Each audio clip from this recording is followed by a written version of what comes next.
Politically बड़ा important है क्योंकि 3 दिन के अंदर 5 लोगों की सिविलियन किलिंग हुई है।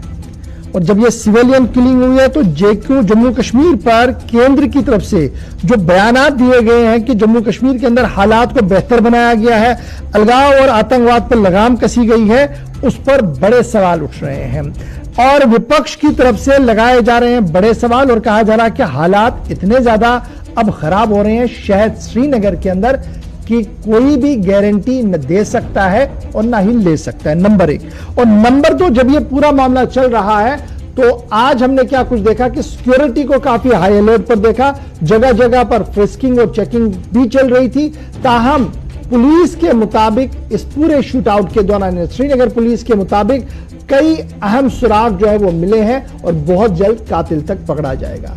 इधर जिस तंजीम पर यह पूरा शूट आउट करने का कल मामला चला गया है, उसका मानना है, वो टीआरएफ जो है उनका मानना है कि देखिए कई बार हमने ये मामला जो है बिंद्रू मेडिकेट का मामला है, उसको समझाने की कोशिश की, उन्होंने माना नहीं। इसके बाद हमने ये कदम उठाया है और इस तरीके से उन्होंने कहा कि देखिए जो लोग एजेंसीज और दीगर तंजीमों के साथ रहेंगे उनके साथ इसी तरीके की सूरत हाल जो है वो बन सकती है। तो फाइनली जो खबर अब इस वक्त हमारे सामने है वो ये है कि सिक्योरिटी हाई अलर्ट पर है, लेकिन सवाल उठ रहे हैं केंद्र सरकार के उस बड़े फैसले पर जो फैसला लगातार किया जा रहा है और कहा जा रहा है कि ऑल इज वेल और सिक्योरिटी सिचुएशन ग्रिड जो है वो काफी मजबूती के साथ काम कर रहा है। इस पर हम जरा बात करेंगे, तज्जिया करने की कोशिश करेंगे कि सूरत हाल किस तरीके की है, क्या जो बयानात दिए गए हैं, जो रिपोर्ट कार्ड सामने रखे गए हैं, क्या वो रिपोर्ट कार्ड सही है या उस रिपोर्ट कार्ड के अंदर कोई कमी है। तो हमारे साथ 3 मेहमान ज्वाइन करेंगे जी। एक तरफ से हमारे साथ भारतीय जनता पार्टी के तर्जुमान अल्ताफ ठाकुर साहब ज्वाइन कर चुके हैं, बहुत बहुत शुक्रिया जी उनका। मारूफ तजिया निगार सिफ्ती मोहम्मद हसन साहब हमारे साथ ज्वाइन कर चुके हैं श्रीनगर से, बहुत बहुत शुक्रिया सिफ्ती मोहम्मद हसन साहब आपका। और मेरे से कांग्रेस की तरफ से सलमान निजामी साहब जो जम्मू कश्मीर के मामले पर गहरी नजर रखते हैं वो भी मेरे साथ ज्वाइन कर चुके हैं। आप तीनों का बहुत बहुत शुक्रिया जी ज्वाइन करने के लिए। सबसे पहले सिफ्ती मोहम्मद हसन साहब, तजिया की शुरुआत आपसे करूंगा। ये जो सूरत हाल बन रही है और जो गुज़श्ता दिनों मरकजी हुकूमत की तरफ से रिपोर्ट कार्ड सामने रखी गई है, कितना आपको ग्राउंड जीरो पर वो सही नजर आ रहा है और आज की सूरत हाल को कैसे आप देख रहे हैं? देखिए 5 अगस्त 2019 को जो फैसला लिया गया उसके बाद ये बावर कराने की कोशिश की गई कि सब कुछ ठीक ठाक है, लेकिन अगर आप जो हकाइक हैं वो उसके बरक्स हैं। तशद्दुद आमेज़ इस वाकयात में ये आए रोज ये कहा जाता है कि उसमें कमी आई है, लेकिन जमीनी सतह पर ऐसा दिख नहीं रहा है। श्रीनगर को ये कहा जा रहा था कि ये बिल्कुल मिलिटेंसी फ्री जोन बना दिया गया है, लेकिन जिस तरह से टारगेट किलिंग्स हो रही हैं और अगर पुलिस का माने तो पुलिस का मानना है कि इसके पीछे अस्करियत पसंदों या मिलिटेंट्स का हाथ है, तो जो ये मुतजाद मामलात है ये बिल्कुल सामने आ रहे हैं। यानी जमीनी सतह पर कोई खातिर खा तब्दीली नजर नहीं आ रही है।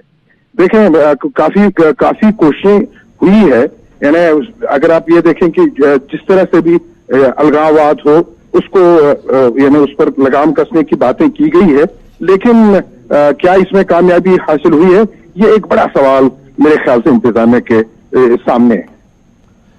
सिफ्ती मोहम्मद हसन साहब ने शुरुआत तो कर दी है, मैं सलमान निजामी के साथ पास भी चलूंगा, लेकिन अल्ताफ ठाकुर साहब जरा आपके पास आता हूं। सूरत हाल किस तरीके से आप देख रहे हैं और जो लगातार दिल्ली से लेकर जम्मू कश्मीर की इंतजामिया कह रही थी कि हालात बेहतर हैं, इन्वेस्टमेंट आ रही है, कमर तोड़ दी गई है अलगाववाद और आतंकवाद की, क्या वाकई तौर पर वो सब कुछ ग्राउंड जीरो पर है? साहब जहां तक 5 अगस्त के बाद हालात का आप तजिया करें कि देखिए हर कोई जिशूर इस बात को तस्लीम भी करता और मानता भी हालात बेहतर हुए हैं, ठीक है। यहां सबसे बड़ा एक हवा जो पैदा की थी कि गिलानी के मरने पर पता नहीं क्या होगा, और आप देखें कि गिलानी के मरने पर एक पत्थर भी नहीं चली है पिछले 2 साल में, कहीं एक पैलेट भी नहीं चली, कहीं एक बुलेट भी नहीं चला। ये सीधी सी बात है कि हालात किस हद तक नॉर्मल हुए, ठीक है। जहां तक आतंकवाद का ताल्लुक है, देखिए हर जगह आतंकवादियों पर ताकुब करके उनको मार डाला जाता है, लेकिन यह भी सच्चाई है कि आज के डेट में आतंकवादियों में वो हिम्मत नहीं है, दहशतगर्दों में वो हिम्मत नहीं रही कि अब वो किसी कैंप या किसी पुलिस पार्टी पे सामने आके हमला करेंगे। इसलिए कायरों की तरह और बुजदिलों की तरह उन्होंने अब दूसरी स्ट्रेटजी अपनाई है, वो नहते और बेबस लोगों पे पीछे से आके वार करता है, जो एक कंडेमेबल सेटअप है जिसका हम कोई लफ्ज है। लेकिन जहां तक हालात की बात की, देखिए न कहीं हड़ताल रहा, न कोई पत्थर रही, और न वो अलगावाद जो लेकिन एक बड़ा सवाल है, 3 दिन में 5 सिविलियनों की कैजुअलिटी होना और हाई सिक्योरिटी जोन में उसमें कुछ लोगों की किलिंग हुई है। तो क्या मैं ये मानूं कि इंटेलिजेंस गैदरिंग में फेलियर है, या सिक्योरिटी एजेंसीज के तालमेल में कमी है, या फिर मिलिटेंट अपनी मौजूदगी का एहसास दिला रहे हैं आज भी कि आप जितने भी नाके डालें, आप जितने भी शिकंजे कसें, अपनी एग्जिस्टेंस को दिखाने में कामयाब हो रहे हैं, चाहे वो सिविलियन टारगेट करके ही दिखाए? देखिए गवर साहब, श्रीनगर बहुत ही एक गंजान इलाका है, बहुत बड़ा शहर, और यहाँ लाखों की तादाद में आबादी है। अब कुछ 1-2 अनासिर, 4-5 अनासिर जो बुजदिलों की तरफ से आके पीछे वार करते और ये दर्शाना चाहते हैं कि हम अभी जिंदा है। लेकिन हकीकत में यह है कि दहशतगर्दी अपनी आखिरी सांसें ले रही, और वो टिमटिमाती दी की तरह अब कहीं ना कहीं से अपनी प्रेजेंस दिखाना चाहते हैं। लेकिन मैं आपको ये कहता हूं, देखिए ठीक है, श्रीनगर में 3 दिन में 5 जो लोग शहीद किए गए, मारे गए, हमारे लिए चिंता की बात है और हम इसको कंडम करते हैं और इस बात को तस्लीम करते हैं। लेकिन सच्चाई में अगर देखा जाए तो दहशतगर्द आखिरी सांसें ले रही है। कहीं ना कहीं ये बावर कराने की कोशिश की जा रही है कि हम अभी जिंदा है, लेकिन वो स्ट्रेंथ उनमें नहीं रही है कि वो सामने आके सिक्योरिटी फोर्सेस, सीआरपीएफ या आर्मी के साथ लड़े। इसलिए उन्होंने अपनी पॉलिसी चेंज करते हुए पाकिस्तान के शहर पे आके उन्होंने अब नहते, और खासकर नहते नहीं, और आम सिविलियन जो कारोबारी लोग हैं, जो रोजमर्रा की रोटी कमाने के लिए आते हैं, उन पे अपना गुस्सा उतारना शुरू कर दिया। इसके पीछे यही उनकी मैसेज है कि हम जिंदा है, लेकिन सच में ऐसा नहीं है। बहुत ज्यादा जिन्होंने ये कार्रवाई की है उनके खिलाफ उनको पकड़ा जाएगा या उनको मार डाला जाएगा, मैं आपको आश्वासन देता हूं। सिप्ती आजम साहब, श्रीनगर से बाहर भी जब हम देखते हैं, नॉर्थ कश्मीर की ओर या साउथ कश्मीर की ओर देखते हैं, तो बड़ी टारगेट किलिंग्स हुई। पंचों को टारगेट किया गया, बीडीसीज को टारगेट करने की कोशिश की गई। उसके बाद पुलिस के दावे हुए कि एनकाउंटर्स में उन लोगों को मारा भी गया है। तो क्या आपने 90s को भी देखा है, 90s के अंदर आपने बड़ा मुश्किल काम भी देखा है किस तरीके से हुआ है, तो फीलिंग्स क्या कुछ अभी आ रही है? क्योंकि मैं बहुत सारे तज्जिए पढ़ रहा था कुछ लोगों के, वो कह रहे हैं कि जनाब सूरत हाल बहुत ही वो मखदूश है, कुछ समझ नहीं आ रहा कि आगे होगा क्या। देखिए, मैं आपको 2 चीजें वादे करना चाहता हूं। एक ये है कि भले ही ये कहने में कोई नहीं है कि जो कोई भी कह सकता है, किसी की जबान पे आप कब्जे नहीं लगा सकते हैं, लेकिन अगर आप 2019 के बाद तशद्दुद आमेज वाकयात की बात करें, आप इनकाउंटर्स की बात करें जिसमें मिलिटेंट मारे गए हैं, बज़ाहिर इसमें कोई दो राय नहीं है, लेकिन आप उसकी तादाद देखिए। अगर इसको कंपेयर आप 2018 से करेंगे तो बहुत ज्यादा हुई, इजाफा हुआ है। 2020 में उससे ज्यादा इजाफा हुआ है। 2021 में जितने भी इनकाउंटर्स हुए हैं, इसमें इजाफा नहीं होना चाहिए था। जिस तरह की सिक्योरिटी सिनेरियो है उसमें तो इस पे कदगन होनी चाहिए थी। एक तरफ इनकाउंटर्स का सिलसिला पूरे वादी में, चाहे वो जम्मू सूबे के मुख्तलिफ इलाकों में भी जारी है, तो दूसरी तरफ जो ये नया सिलसिला है, 90s में जब यहाँ पर मुसल्लह लोगों ने अपनी तहरीक शुरू की थी, तो इसी तरह के वाकयात पहले रोनुमा हुए थे। यानी टारगेट किलिंग से ही इसकी शुरुआत हुई है। और मेरे ख्याल से ये सिक्योरिटी एजेंसीज के लिए बहुत ही यानी लम्हे फिक्रिया होना चाहिए कि जिस तरह से अब की बार सूरत हाल बनी है वो इंतहाई गंभीर है। सब कह रहे हैं कि जनाब सूरत हाल वैसी नहीं है जैसे पॉलिटिकल पार्टियां बताने की कोशिश कर रही है। ग्राउंड जीरो पर सूरत थोड़ी सी उस तरीके की बन रही है जहां पर रिसर्च और रिथिंक करने की, पॉलिसी को बनाने की जरूरत है। तो क्या ये एक्सपेक्ट करें कि जब वज़ीर दाखिला साहब आएंगे कुछ नई हिकमत अमली को तरतीब दिया जाएगा, या जो लगातार महबूबा मुफ्ती साहिबा कह रही है कि जिस तरीके के बयानात दिए जा रहे हैं उन बयानों में और ग्राउंड जीरो में काफी फर्क है? इनिशिएटिव के बगैर कोई भी मसला हल नहीं हुआ है। आप ये देखें, इसी रिजीम में जो इस वक्त नई दिल्ली की मौजूदा रिजीम है, अगर आप ये देखें नागालैंड में उन्होंने किस तरह का पैक्ट किया है। यानी उन्होंने वहां पर यानी जो मुसल्लह तहरीकें थी उनको भी क्रश करने के साथ साथ एक बाज़ाब्ता तौर पर एक बातचीत का आगाज किया और उनके साथ एक पैक्ट के तहत वहां पर यानी अमन कायम करने की कोशिश की गई है। लेकिन अगर कश्मीर में ऐसा नहीं किया गया तो मुझे बज़ाहिर यानी एज अ तजिया या एनालिस्ट, मुझे अभी ये दिख नहीं रहा है कि जमीनी सतह पर कोई तब्दीली नजर आ रही है। ठीक है जी, अल्ताफ ठाकुर साहब, कैसे आप इस तजिए को देखेंगे जो सिफ्ती मोहम्मद हसन साहब करें, और उसके बाद फटाफट से मैं सलमान निजामी साहब के पास भी चलूंगा जिन्होंने ज्वाइन कर लिया। देखिए गवर्नर साहब, बातचीत करने का सवाल ही पैदा नहीं होता, और वो भी आतंकवादियों के साथ। देखिए हमने आतंकवाद का अंत किया है और आतंकवाद का अंत बहुत जल्द होगा, मैं आपको ये गारंटी देता हूं। जहां तक सिफ्ती हसन साहब ने बात कही, देखिए नागालैंड में हमने बात की, कहां बात की, लेकिन यहां एक पूरा मुल्क आतंकवाद को बैक कर रहा है जिसका नाम पाकिस्तान है, और जो यहां दहशतगर्द भेजता है। पाकिस्तान अब अपनी यहां जो उसकी यहां पहले जिस तरह से पजराई होती थी वो अब खो चुका है। अब पाकिस्तान ने दूसरी कोशिश की, अब छोटे छोटे वेपन लेके यहां, मैं पहले भी कह चुका हूं, आम शहरियों को, व्यापारियों को, बिजनेसमैनों को टारगेट, एक खौफ और दहशत का माहौल पैदा करने की कोशिश। लेकिन मैं आपको कहता हूं दहशतगर्द आखिरी सांसें ले रहा है, दहशतगर्दी को किसी भी हाल में बर्दाश्त किएगा, और टेरर एंड टुगेदर ये हमने बहुत पहले कह चुका, दहशतगर्दों के साथ बात करने का कोई सवाल ही नहीं होता है। एक को खत्म करके जम्मू कश्मीर को आतंक फ्री बनाया जाएगा। ठीक है, बहुत शुक्रिया जी, आप बने रहे हमारे साथ। सलमान निजामी साहब हमारे साथ ज्वाइन कर चुके, बहुत शुक्रिया जी सलमान ज्वाइन करने के लिए। मौजूदा हालात जो बने हैं, 3 दिन के दौरान 5 कैजुअल्टियां, और इससे सिर्फ चंद दिन पहले मरकजी वजारत दाखिला का एक रिपोर्ट कार्ड सामने आया जिसमें कहा गया कि अगस्त से लेकर इन 2 सालों के दौरान कितना काम किया गया है, कितने बैंक अकाउंट्स को फ्रीज किया गया, कितने अलहदगी पसंद लीडरों को नजरबंद रखा गया, और situation of progress and peace किस तरीके से आगे बढ़ रहा है। और आज मैंने थोड़ी देर पहले महबूबा मुफ्ती का भी स्टेटमेंट देखा, उन्होंने उसको पूरी तरह से पंचर करने की भी कोशिश की है। आज चूंकि आप भी एक पॉलिटिकल वर्कर हैं, एक पॉलिटिकल नजरिया रखते हैं, किस तरीके से मौजूदा सूरत हाल को आप देख रहे हैं जी? देखिए गवर्नर साहब, 370 जब हटा था, हमने आपके चैनल पे डिबेट किया था, आप भी एक सीनियर सहाफी हैं और कश्मीर में आपने बहुत अरसे से रिपोर्टिंग की। हमने वो दौर भी देखा जब कश्मीर में पैसे की तरह सेंट्रल गवर्नमेंट ने जो पैसा जो है पानी की तरह बहाया कश्मीर में, लेकिन उसके बाद भी हालात खराब। मैंने गुलाम नबी आजाद साहब का भी दौर देखा था, 3 टायर जो है शिफ्टिंग में काम होता था, और जिस तरीके से उस वक्त चाहे डेवलपमेंट हो, रोजगार हो, चाहे रोड्स हो, सब कुछ काम चल रहा था, लेकिन फिर भी हालात खराब। समझने की ये बात है कि कश्मीर सेंटिमेंट को समझने की बात। अब भाजपा, मुझे पता है 370 आपने हटाया, आप सेलिब्रेट कर रहे थे, और आज नतीजा क्या है? आपने कहा था कि कश्मीरी पंडितों को हम 3 महीने के बाद साहब कश्मीर लाएंगे। आज कितने साल हो गए? 2 साल से भी ज्यादा हुए। कितने कश्मीरी पंडित वापस आए? आज तो लोग मर रहे हैं। इसमें मजहब को भी देखना नहीं चाहिए, चाहे कोई कश्मीरी पंडित मर रहा है, चाहे कश्मीरी मुसलमान मर रहा है, चाहे सिख मर रहा है, जम्मू कश्मीर की आवाम जो है मर रही है, उसमें हमारे सैनिक भी आते हैं। आज आप देखिए जो कश्मीर है उसमें चाइना एक पार्टी बन चुकी है। अभी भी गलवान जो है, गलवान वैली में चाइना पीछे नहीं हटा है। अभी उत्तराखंड में हाल ही में इंडियन आर्मी चीफ ने स्टेटमेंट दिया कि काफी तादाद में जो है चाइनीज फोर्सेस जो है उत्तराखंड में घुसी है।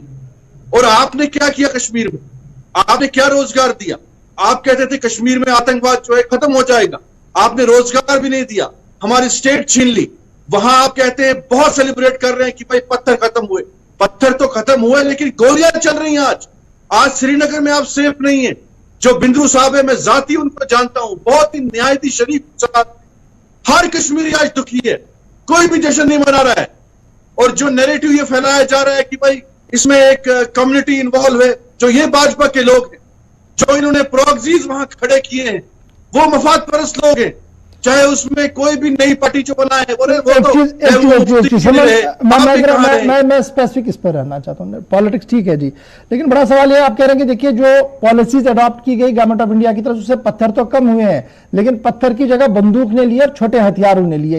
ये आपका क्रैक्स है इस पूरी तकरीर के दौरान। मैं अल्ताफ आप ही के पास आऊंगा, आप भी यही कह रहे हैं कि जनाब पत्थर कम हुए, लेकिन अब पाकिस्तान से छोटे हथियार आ रहे हैं, तो ये कहीं और की ओर हम नहीं जा रहे हैं फिर? तो वो सिचुएशन कहां पर है? उस प्रागिस रिपोर्ट को कैसे मैं सही मानूं जो मरकजी वजारत दाखिला की तरफ से गुज़श्ता दिनों दी गई थी?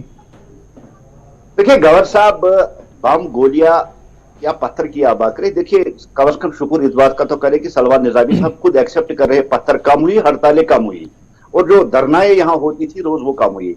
लेकिन यह भी सच्चाई है कि अब मिलिटेंट हूं मैं, अब वो ताकत नहीं रही कि वो सामने आके लड़ाई लड़े, इसलिए बुजदिलों की तरह उन्होंने छोटे हथियार इस्तेमाल करके यहाँ खौफ और दहशत फैलाने की कोशिश की। लेकिन इसके पीछे मैं ये लॉजिक मानता हूं कि जो मिनिस्टर्स का विजिट यहाँ रहा, जो उन्होंने नई यहाँ प्रोजेक्ट शुरू किए, जिनकी इनाग्रेशन हुई और एक माहौल सर जाए यहाँ बना, जो जम्मू कश्मीर का एक डेवलपमेंट के रास्ते पे, यहाँ से जो फीडबैक लेके इसको एक डेवलपमेंट के रास्ते पे लाने की कोशिश कर रहे, कहीं पाकिस्तान और पाकिस्तान सुपार्श दहशतगर्द ये नहीं चाहते, इसलिए उन्होंने ये कोशिश की है कि अच्छा जी, एक बड़ा इंपॉर्टेंट आपने एक बड़ा मुद्दा छेड़ा कि देखिए हमने दिल्ली से बड़े लोग आ रहे हैं, वो मिल रहे हैं, लेकिन क्या ये सही नहीं है कि with in the BJP camp से ही आवाजें उठी कि जनाब जो लोग आ रहे हैं इनकी एक्सेस ही कहीं पर नहीं है, किससे मिल नहीं है, सिलेक्टेड लोगों से मिल रहे हैं और सरकारी बाबू जो उन्हें स्क्रिप्ट दे रहे हैं वही वो जो अलग अंदर पढ़ रहे हैं और ग्राउंड जीरो से किसी को पूछा भी नहीं जा रहा है। ये तो आप ही के कैंप से आवाज। देखिए गवर साहब जितने भी मिनिस्टर्स यहाँ आए, देखिए जहां डिस्ट्रिक्ट में हुए, हर डिस्ट्रिक्ट में वो एक तो आम जो पब्लिक डेलीगेशन है उनके साथ मिले, पंचायत राज के रिप्रेजेंटेटिव से मिले, बीडीसी से मिले, डीसी, यही तो आज के डेट पे हमारे पास चुने हुए नुमाइंदे हैं, उनसे मिलना मतलब पब्लिक के साथ मिलना है, ये सीधी सी बात है।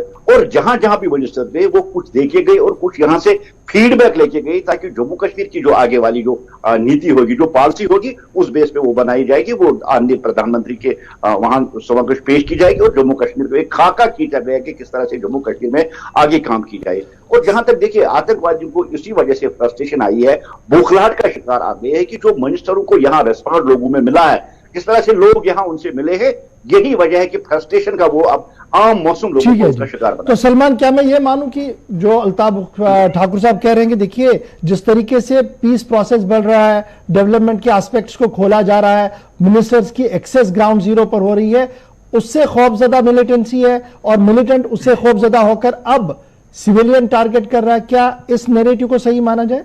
देखिए गौर साहब, नाच ना जाने आंगन टेढ़ा। आपने देखा होगा कश्मीर में मदारी वाले जब आते थे, वो एक बंदर को कुछ बिस्कुट खिलाते थे और बंदर नाचना शुरू करता, लोग तालियां बजाते थे। भाजपा के नेताओं को पता ही नहीं है कश्मीर को हैंडल कैसे करना है। एक तरफ आप पाकिस्तान को, मेरे यहाँ साथी जो है गाली निकाल रहे हैं, अरे आपके जो प्रधानमंत्री हैं, हम सबके प्रधानमंत्री हैं, वो इमरान खान को बर्थडे ग्रीटिंग्स क्यों दे रहे हैं? आप कहते हैं तालिबान, आप तालिबान के साथ बातचीत क्यों कर रहे हैं कतर में? आप क्यों बैक सीक्रेट टॉक्स कर रहे हैं पाकिस्तान में? जो आपके जो होम सेक्रेटरी हैं वो बाहर के मुल्क में जाते हैं, पाकिस्तान से बातचीत करते हैं। ये आपकी हिपोक्रेसी फेल है। आपको समझ नहीं आ रहा है कि हमने करना क्या है। 3 साल से आपको ये नहीं पता चल रहा है, कभी आप एडवाइजर चेंज कर रहे हैं, कभी गवर्नर चेंज कर रहे हैं। एक गवर्नर नाकामयाब हो जाता है, दूसरे को लाते हैं, वो कहते हैं मैं 1 लाख नौकरी दूंगा, दूसरा कहते हैं 50,000। कश्मीर को आप समझ नहीं पा रहे। ये साहब ये नहीं है कि आप वहां लॉलीपॉप देंगे और कुछ बंदरों को नचाएंगे सड़कों पे, आप कहते हैं कि सब all is well, all is not well. लेकिन आप कुछ प्रॉक्सी कैंडिडेट से खड़ा करेंगे, सलमान, हमने कश्मीर में जो है ऑल इज वेल का नारा तो आज का नहीं ना है, ये तो सन 96 में भी लगाया गया जब कांग्रेस का टेन्योर था, उसके बाद भी लगाया गया जब लोग मर रहे थे और नेशनल कांग्रेस के वर्करों को मारा, तभी तो कहा गया था कि ऑल इज वेल। नहीं किया गया। सुनिए गौर साहब, आप सीनियर सहाफी हैं, आपको एक्सपीरियंस होगा। पहले सरकारों की अप्रोच डिक्टेटरशिप नहीं थी। सरकारें अगर नौजवान कश्मीर का जो है किसी गलत लाइन पे जा रहा था, हमारी सरकारों ने उसको कंपनसेट किया, उसको ऑफर दिया कि भाई गोली आप बंदूक छोड़िए, हम आपको नौकरी देंगे, हम रोजगार देंगे। ये नौजवान जो है उससे हालात बदले, उस पॉलिसी को अडॉप्ट करने के बाद क्या हालात बदले? आप देखिए 2013 देखिए, सैलानी कितने कश्मीर में थे, हम तो खुशहाल थे। आपने 370 हटा दिया। आज हमारा जो है कश्मीर में हालात आपने क्या पैदा किए। छोड़िए मिलिटेंसी को, आप रोजगार देखिए आपने कहां पहुंचाया, चाहे जम्मू हो चाहे कश्मीर हो। आज दोनों खितों के लोग परेशान हैं, प्रोटेस्ट हो रहे हैं सड़कों पे। जो मुलाजिम हमने लगाए थे उनको आपने निकाल दिया। आपसे नहीं समझा जा सकता। ये मानो कि पॉलिसियां अडॉप्ट की गई हैं, उसका एक गुस्सा है, उसकी नाराजगी है जो हम नौजवानों के अंदर देख रहे हैं, क्योंकि ये कहा गया था कि ना मिलिटेंसी का ग्राफ तो बड़ा कम हो गया जी, सरहद पार से भी कोई नहीं आ रहा है, लेकिन अचानक से ये OGWs या दीगर ग्रुप्स एक्टिवेट होना और ये सब कुछ होना, तो क्या मैं ये मानूं कि ये नाराजगी का कुछ फैक्टर है या पॉलिसी का साइड इफेक्ट है जो हम देख रहे हैं जम्मू कश्मीर के अंदर? देखिए गवर साहब, ऐसी बात नहीं, पाकिस्तान अभी भी इन्फिल्ट्रेशन करा रहा है और ये दुनिया जानती है कि बहुत पहले से यहाँ हथियार है। और यार 90s जैसी पूछे नहीं कि यहाँ डॉक्टर फारूक जैसे बड़े नेता को भी कश्मीर छोड़ के लड़ना जाना पड़े। रही दूसरी बात, देखिए, इसमें कोई संदेह नहीं है कि अमन का पैगाम हम देते हैं। हम लाहौर बस के जरिए वो भी जानते हैं और हम अंदर जाके दो बार घुस के मारना भी जानते हैं। यही हमारी नीति है, यही हमारी रीत है, यही हमारी नेता की नीति, इसमें कोई शक नहीं है। देखिए, जहां तक आप कह रहे हैं कि नीति, भारतीय जनता पार्टी ने हमेशा डेवलपमेंट और विकास को साथ लेके चला। अब पाकिस्तान हमेशा दहशतगर्दों की सपोर्ट करता है और हमेशा वो जम्मू कश्मीर में कहीं ना कहीं किसी न किसी तरीके से मिलिटेंसी को, और जो वेपन जो आज शार्ट वेपन देख रही है आज का नहीं, यहां 30 साल से दहशतगर्दी के खिलाफ जंग लड़ी जा रही है और ये जंग आज अपने आखिरी मराइल में दाखिल हो चुकी है और इस जंग पे काबू पाके दहशतगर्दों का सफाया करके जम्मू कश्मीर को एक आखिरी चीज सलमान जो आपसे जानना चाहूंगा, ये इस तरीके के स्टेटमेंट ये पहले बार नहीं है जब किसी पॉलिटिकल पार्टी के स्पोक्स पर्सन ने कहा कि जनाब आखिरी लेग पर है जी, मिलिटेंसी बस अब खत्म हो रही है, वी आर ऑन टॉप। लगातार इस तरीके के स्टेटमेंट्स आए और माजी में भी आए हैं। हालात को बेहतर कैसे बनाया जाए, और ये जो आज इनसिक्योरिटी एक फील हो रही है, चाहे वो इलेक्टेड आदमी है या आम आदमी है, इस इनसिक्योरिटी को खत्म कैसे किया जाए कि उसके लगे कि भैया मैं सेफ हूं, चलिए जैसे भी हालात है मेरे ऊपर कुछ नहीं होगा। यह जिम्मेदारी कैसे डेवलप होगी? देखिए, जो कश्मीर का मॉडल था, ये कहते हैं पत्थरबाजी खत्म हुई, आज तो पूरे मुल्क में पत्थरबाजी हो रही। आज आपने इंटरनेट बैन कर दिया वहां प्रियंका गांधी को डिटेन करके। आप पहले कश्मीरी लीडरों को करते थे, अब यही पॉलिसी पूरे हिंदुस्तान में है। मेरा मानना यह है कि आपने कश्मीर के युवाओं को एलिमिनेट किया अपने से। आज वहां का बेरोजगार नौजवान जो है वो कहता है कि भाई मैं अगर एक डिग्री लेके आया हूं, लेकिन जो रिटायर आदमी है उसको आपने नौकरी पे बिठा दिया फिर से, और मुझे जो है बोला कि भाई तेरे लिए नौकरी नहीं है। आप वहां के बेरोजगार लोगों को प्रवोक कर रहे हैं और आपने ऐसे कानून लाए कि अगर कोई पत्थर फेंकता है उसको आपने जी पासपोर्ट नहीं देना है, उसको नौकरी नहीं देना है। भाई ये पॉलिसियां आपने लाई हैं, इससे वहां के नौजवान जो है प्रवोक हो रहे हैं, एलिनेट हो रहे हैं आपसे। आप जानबूझ के चाहते हैं कि कश्मीर का नौजवान जो है पत्थर उठाए, बंदूक उठाए। अगर आपने उनके साथ एक पॉलिसी ऐसी अडॉप्ट की हो कि जो बच्चा है अगर वो किसी दूसरे रास्ते पे जा रहा है उसको समझाइए प्यार से। उसका यह मतलब नहीं है कि आप उसको बोले कि आप ठोक देंगे इसको, गोली नहीं। आप किसको मार रहे हैं? हमारे बच्चों को मार रहे हैं। वो लड़के कौन है?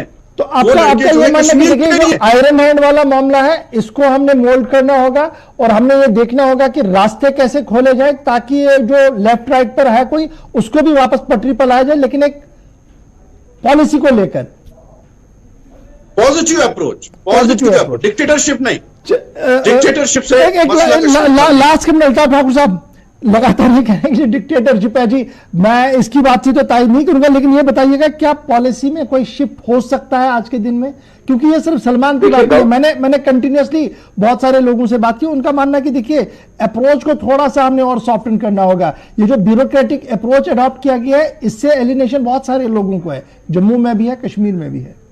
देखिए गवर साहब दहशतगर्दों को हम खीर और दूध खिला नहीं सकते, ये डंके की चोट पर मैं कह रहा हूं और ये हमारी पार्टी क्लियर है। यहां तक ये जिन लोगों को भटके हुए नौजवान कहते वो आतंकवादी है और जिन्होंने देश के खिलाफ जंग छेड़ के रखी है।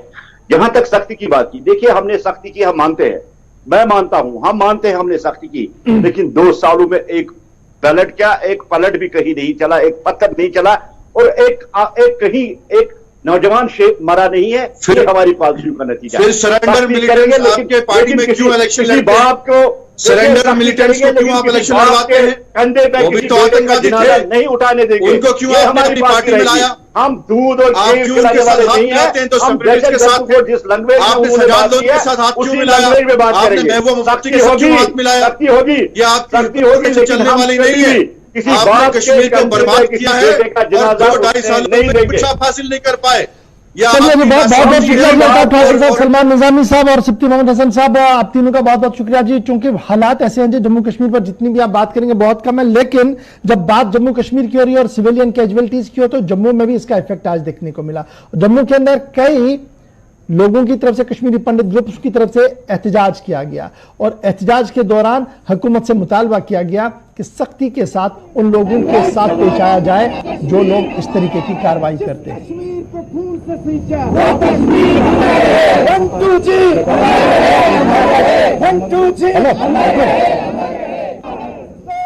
जम्मू में हो और आपने देखा कि फिलहाल जिस तरह से कश्मीर के अंदर जो है 3 लोगों की जो है निर्मम हत्या की गई है, उसी के चलते आज भारी विरोध जो है वो देखने को मिल रहा है। मेरे साथ यहाँ पे आके बैठे बट किस तरह से देखते हैं कि एक सिलेक्टिव किलिंग्स की जा रही है कश्मीर के अंदर, और उस तरह से कहने के जो 90 के दशक में भी बिंद्रू जी की बात करें तो वो समय अपनी सेवाएं वहां पर प्रदान कर रहे थे, और आज इस तरह की बर्बरता देखने को मिल रही है कश्मीर में।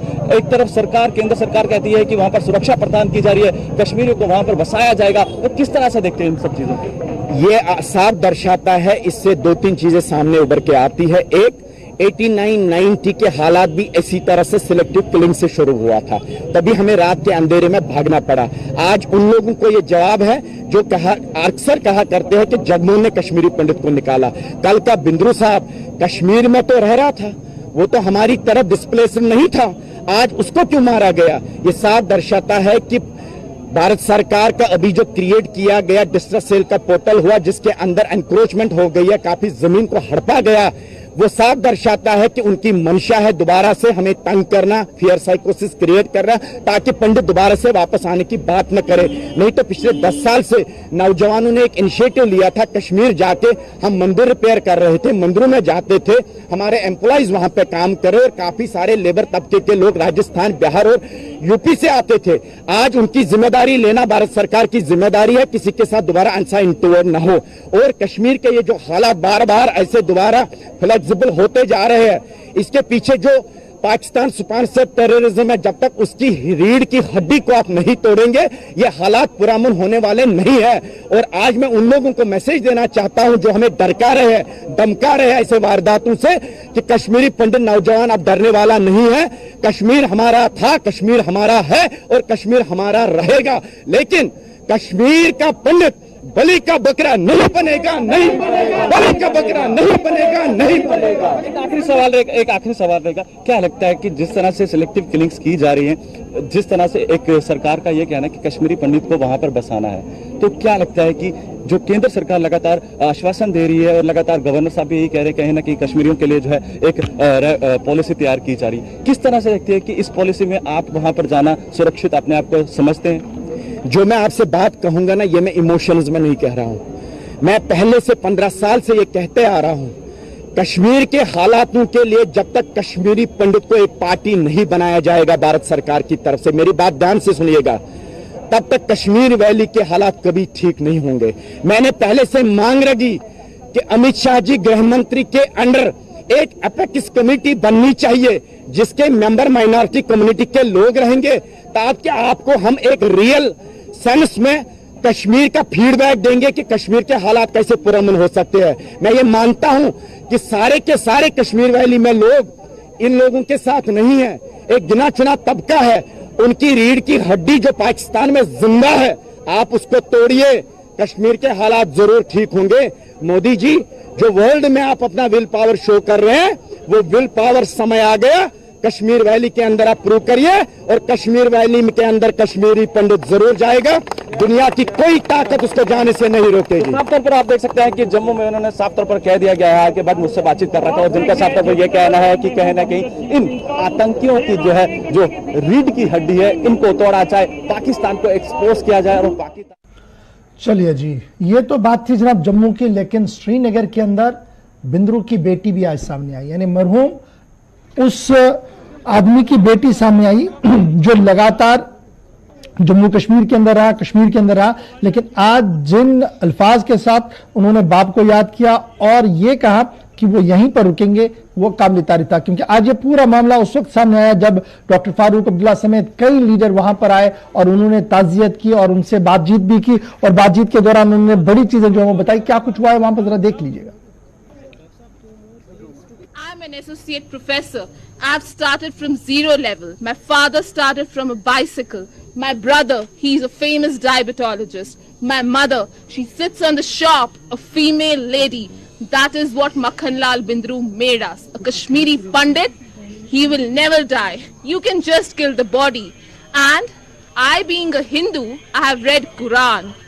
And Quran says कि ये जो चोला है, ये शरीर का जो चोला है, ये तो बदल जाएगा, लेकिन जो इंसान का स्पिरिट है, उसका जज्बा है, वो कहीं नहीं जाएगा।